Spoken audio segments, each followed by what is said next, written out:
साथीहरु आजभोलि सबैले हाइलाइटेड माउस पोइन्टर प्रयोग गर्न थालेका छन्। हाइलाइटेड माउस पोइन्टर प्रयोग गर्दा शो गर्न खोजिएको कुराहरू आकर्षक ढंगले प्रस्तुत गर्न सकिन्छ। काम गर्दा पनि राम्रो देखिन्छ। देखाउन खोजिएको कुरा स्पष्ट रूपमा राम्रो देखिने, शो गर्न खोजिएको कुरा बुझाउन पनि सजिलो हुन्छ। हाइलाइटेड माउस पोइन्टर प्रयोग गर्दाखेरि आफूलाई मन परेको कलरहरू रोजी प्रयोग गर्न पनि सकिन्छ। माउसको पोइन्टर आनन्दले बढाउने घटाउने पनि गर्न सकिन्छ। धेरै सुविधा सहितको माउसको पोइन्टर प्रयोग गर्न सकिन्छ, जहाँ विभिन्न कलरहरू रोज्ने सुविधा समेत हुनेछ। हाइलाइटेड कर्सर डाउनलोड गर्नको लागि कुनै एउटा वेब ब्राउजर ओपन गर्नुहोस् र rwdesigner.com टाइप गर्नुहोस्।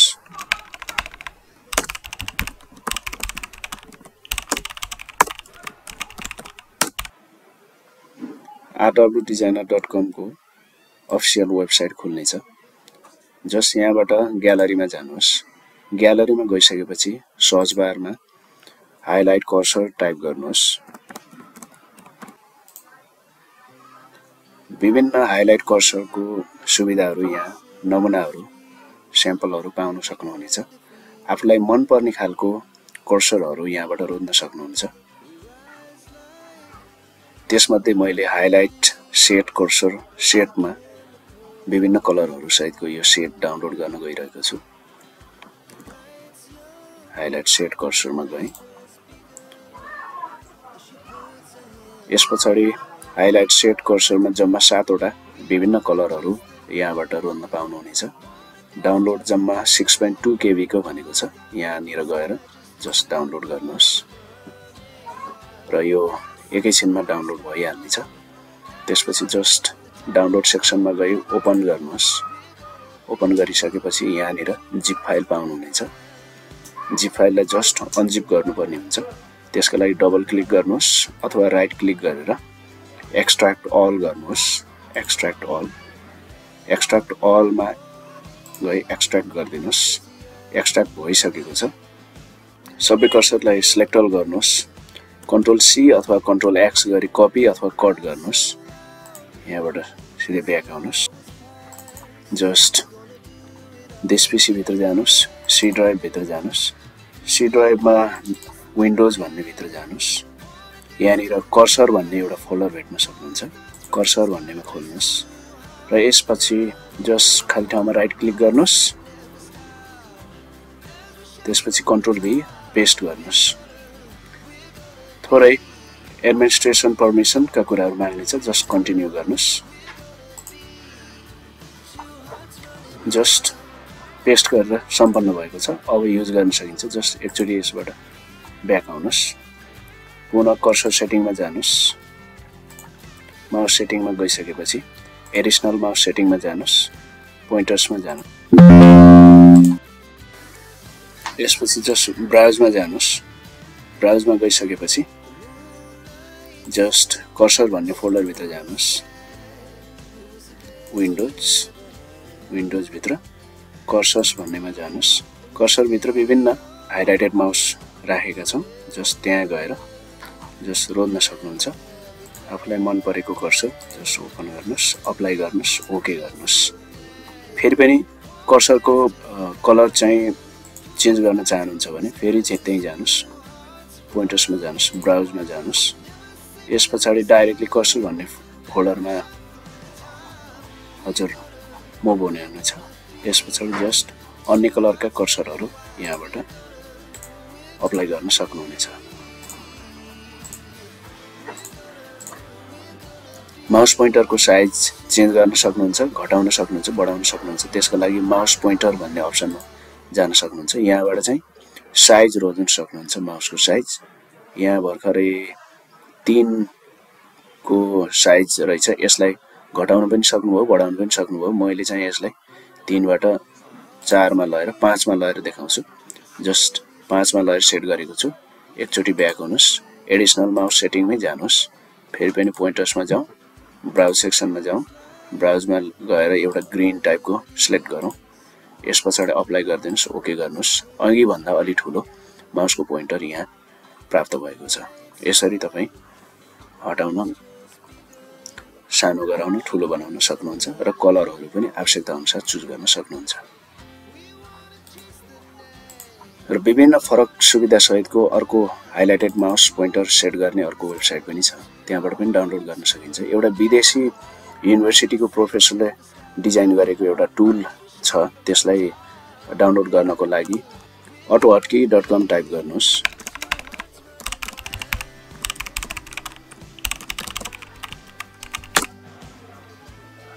autohotki.com टाइप गरिसकेपछि autohotki-को यो अफिसियल वेबसाइट यहाँ देख्न सक्नुहुन्छ, जहाँ तपाईँ डाउनलोड सेक्सनमा जानुहोस्। डाउनलोड सेक्सनमा गइसकेपछि डाउनलोड भर्जन 2.0 यहाँ सिलेक्ट गर्नुहोस् र यसलाई डाउनलोड गर्नुहोस्। autohotki-को यो सफ्टवेयर यहाँ डाउनलोड हुनेछ र केही सेकेन्डमै यो कम्प्लिट हुनेछ। कम्प्लिट भइसकेपछि जस्ट ओपन गर्न सक्नुहुन्छ। ओपनमा जानुहोस्। ओपनमा गइसकेपछि autohotki-को यो डबल क्लिक गरेर ओपन गर्न सक्नुहुन्छ र इन्स्टल गर्न सक्नुहुन्छ। इन्स्टल गर्नुहोस् र यो इन्स्टल भइसकेको छ। जस्ट यसलाई मैले क्लोज गरेँ।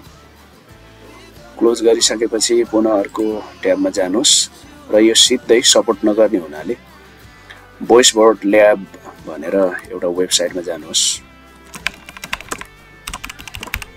भोइस बोर्ड ल्याबमा गइसकेपछि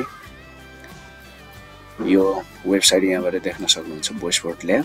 भोइस बोर्ड भन्ने प्रोफेसरले तयार पारेको यो एउटा स्क्रिप्ट हो। यहाँनिर तलतिर स्क्रोल डाउन गर्दै गर्दै जानुहोस् र 2.2 को यो भर्जनको स्क्रिप्ट एउटा डाउनलोड गर्नुपर्छ। कर्सर हाइलाइटर भर्जन 2.2 भन्दै तल दिएको छ र download the .ahk script for version 2.2 of cursor highlighter भनेको छ। जस्ट यहाँनिर गएर यसलाई डाउनलोड गर्नुहोस्, 2.2 को कर्सर हाइलाइटर। र यो पनि केही क्षणमै डाउनलोड हुनेछ। यो चाहिँ गुगल ड्राइभमा सेभ भएर बसेको छ। जस्ट यहाँनिर गएर डाउनलोड गर्नुहोस्। डाउनलोड यहाँ तयार भइसकेको छ। जस्ट यसलाई ओपन गरेर हेरौँ। यहाँनिर माथिल्लो .ahk भन्ने फाइल यहाँ क्रिएट भएको छ। जस्ट यसलाई डबल क्लिक गरेर खोल्न सक्नुहुन्छ अथवा राइट क्लिक गरेर रन एज एडमिनिस्ट्रेटर गर्न सक्नुहुन्छ। रन एज एडमिनिस्ट्रेटर क्लिक गर्न सक्नुहुन्छ। गरिसकेपछि यहाँ जस्ट तपाईलाई एउटा फाइल क्रिएट गरिदिनेछ अटोमेटिक। यो अटोमेटिक फाइल क्रिएट गर्दा चाहिँ यस गर्नु होला। यहाँनिर फाइल क्रिएट भएर डाउनलोड भइसकेको छ।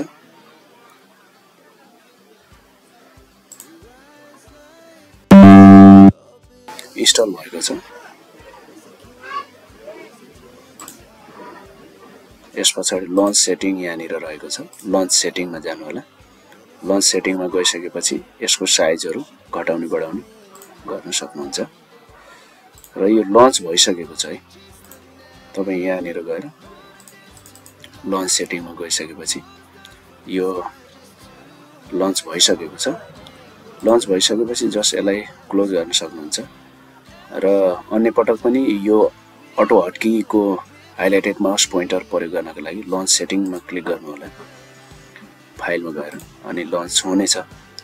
यो यति लन्च गरिसकेपछि मैले जस्ट यसलाई क्लोज गरेँ। अनि तलतिर यो आइकन हिडन भएको छ, यसलाई जस्ट शो गर्नुहोस्। यहाँनिर दिएको छ। राइट क्लिक गरेर यहाँ विभिन्न किसिमको हाइलाइटरहरू प्रयोग गर्न सक्नुहुन्छ, जस्तो कि कलर पनि चेन्ज गर्न सक्नुहुन्छ।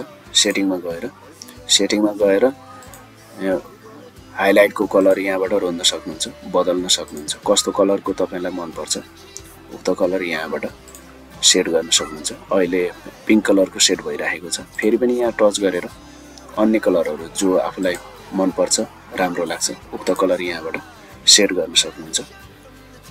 यस पछाडि क्लिकका विभिन्न सेटिङहरू यहाँ देखिनेर प्रयोग गर्न सक्नुहुन्छ। हटकीलाई फेरि शिफ्ट गर्नका लागि विभिन्न सर्टकट कीहरू यहाँ क्रिएट गर्न सक्नुहुन्छ, जुन सर्टकट की दबाउने बित्तिकै विभिन्न साइजका विभिन्न सेटिङ सहितका सुविधा सहितका यो हाइलाइटरहरू शिफ्ट हुनेछ, चेन्ज हुनेछ, त्यस्तो पनि गर्न सक्नुहुन्छ। अहिलेलाई भने मैले अर्को टाइपको हाइलाइटर पनि दिएँ, यहाँ प्रयोग गरेर देखाउन गइरहेको छु। जस्ट यसलाई चाहिँ राइट क्लिक गर्नुहोस्। राइट क्लिक गरेपछि यो पेन टाइपको पनि पोइन्टर देखाउन सक्नुहुन्छ। यो पेनले बताउन पनि सकिन्छ। यो एकदम आनन्दको छ। यो पेन प्रयोग गर्दा विद्यार्थीहरू अथवा जसलाई हामीले यो प्रस्तुत गरेका छौँ उनीहरूमा यो एकदम आकर्षक लाग्न सक्छ। फेरि पनि यसरी राइट क्लिक गरेर यहाँ एउटा फोकस गर्ने टाइपको एक्स्ट्रा हाइलाइट र जुन कुरालाई फोकस गर्न खोजेको सोहीलाई मात्रै हाइलाइट गर्ने यो अर्को सुविधा पनि एकदमै राम्रो छ अटो हटकीको। र यसरी चाहिँ अटो हटकीका विभिन्न सुविधाहरू यहाँबाट लिन सक्नुहुन्छ र विभिन्न सेटिङहरू परिवर्तन गर्न सक्नुहुन्छ। सेटिङमा जानको लागि जस्ट यहाँ सेटिङमा फेरि पनि जानु होला र यहाँ विभिन्न बदलावहरू यहाँ ल्याउन सक्नुहुन्छ। र यो अटो हटकीको कर्सरलाई बन्द गर्नको लागि भने जस्ट एक्जिट कर्सर हाइलाइटरमा क्लिक गर्नु होला। यो हाइलाइट भइहाल्छ। यो अहिले देखाएको हाइलाइटर भने मैले पहिले नै डाउनलोड गरेर फर्स्ट टाइम डाउनलोड गरेको त्यो आरडब्ल्यू डिजाइनरको यो हाइलाइटर हो। यसलाई अफ गर्न सक्नुहुन्छ, अन गर्न सक्नुहुन्छ र यसलाई पुनः तपाईले प्रयोग गर्नु पर्यो भने जस्तो कि लास्ट पटक हामीले डाउनलोड गरेको अटो हटकीको कर्सरलाई प्रयोग गर्नु पर्यो भने फेरि पनि जहाँनिर हामीले फाइल राखेका थियौँ त्यही जानु होला। अटो हटकीको यो हाइलाइटरको एएच फाइल क्लिक गर्ने बित्तिकै यो फेरि पनि एक्टिभ हुनेछ। यहाँ हिडन फाइलमा गएर यसको फेरि पनि युज गर्न सक्नुहुन्छ। यसरी सजिलो र आनन्द ढङ्गले यो हाइलाइटेड कर्सरहरू प्रयोग गर्न सक्नुहुन्छ र आफ्नो कामलाई व्यवस्थित, थप आकर्षक, राम्रो, प्रभावकारी बनाउन सक्नुहुन्छ। आशा छ तपाईलाई यो भिडियो हेल्पफुल रह्यो होला। यस्तै खालका अन्य भिडियो आउँदा दिनमा हेर्नका लागि र नोटिफिकेसन प्राप्त गर्नका लागि च्यानललाई सब्स्क्राइब गरी छेउैमा रहेको बेल आइकन थिच्न नभुल्नुहोला।